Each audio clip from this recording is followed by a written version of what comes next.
নমস্কার বন্ধুরা, আজকে আমরা ভিডিওতে আলোচনা করব আমাদের স্টেট গভর্নমেন্ট শৌচালয় বানানোর জন্য 12,000 টাকা করে দিবে। সেই ব্যাপারে কিন্তু একটু নতুন আপডেট সামনে এসেছে। তাহলে আসুন জেনে নিই যে আমাদের স্টেট গভর্নমেন্ট এই শৌচালয় বানানোর 12,000 টাকা দেওয়ার ব্যাপারে কি বলেছে। টয়লেট অ্যাপ্লাই গ্রামীণ বাংলার বাড়ি প্রকল্প, বাড়তি 12,000 টাকা দেওয়া হবে শৌচাগার তৈরি করতে।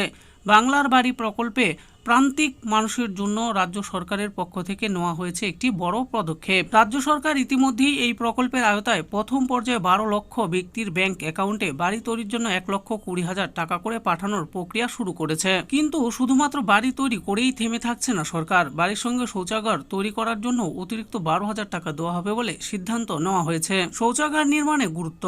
রাজ্য পঞ্চায়েত মন্ত্রী প্রদীপ মজুমদার জানিয়েছেন, বাংলাকে ইতিমধ্যেই উন্মুক্ত শৌচমুক্ত রাজ্য হিসেবে ঘোষণা করা হয়েছে। সেই লক্ষ্য ধরে রাখতেই বাংলার বাড়ি প্রকল্পের উপভোক্তাদের জন্য শৌচাগার নির্মাণের উদ্যোগ নেওয়া হয়েছে। মিশন নির্মল বাংলা প্রকল্পের সঙ্গে সংযুক্তি ঘটিয়ে এই কাজটি বাস্তবায়িত হবে। শৌচাগার নির্মাণের জন্য সাধারণত 6,000 টাকা করে দুটি কিস্তিতে দেওয়া হয়।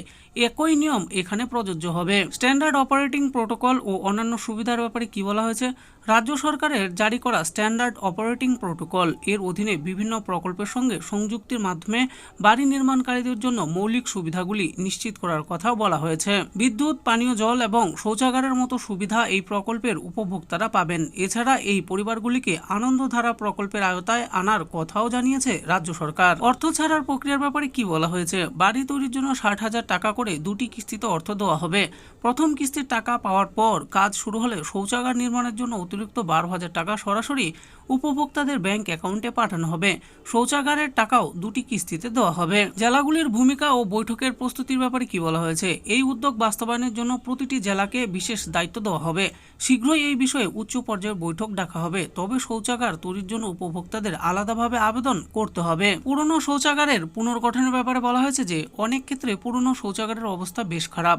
এমন পরিস্থিতিতে যারা আগে মিশন নির্মল বাংলার অধীনে শৌচাগার পেয়েছেন তাদের ক্ষেত্রেও বিষয়টি বিবেচনা করে প্রয়োজনীয় পদক্ষেপ নেওয়া হবে।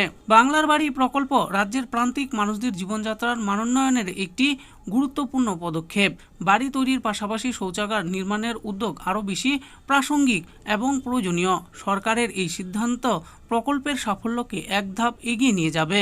তো বন্ধুরা, দেখে নিলেন আজকে আমরা ভিডিওতে আলোচনা করলাম আমাদের ওয়েস্ট বেঙ্গল গভর্নমেন্ট বাড়ি তৈরির জন্য কিন্তু বর্তমানে টাকা দিচ্ছে। এবার সেই বাড়ি তৈরির টাকার সঙ্গেই কিন্তু শৌচালয় বানানোর জন্য 12,000 টাকা করে দেওয়া হবে দুটি কিস্তির মাধ্যমে। আশা করি ভিডিওটি আপনাদের ভালো লেগেছে। আর এই ভিডিওটি যদি আপনাদের ভালো লেগে থাকে তাহলে অবশ্যই একটি লাইক করবেন। আরও এরকম নিত্য নতুন স্কিম ও আপডেট সম্পর্কে জানার জন্য আমাদের এই চ্যানেল বাংলার স্কিম চ্যানেলটিকে অবশ্যই সাবস্ক্রাইব করবেন। আর এই ভিডিওটি দেখার জন্য আপনাদের সকলকেই অসংখ্য ধন্যবাদ।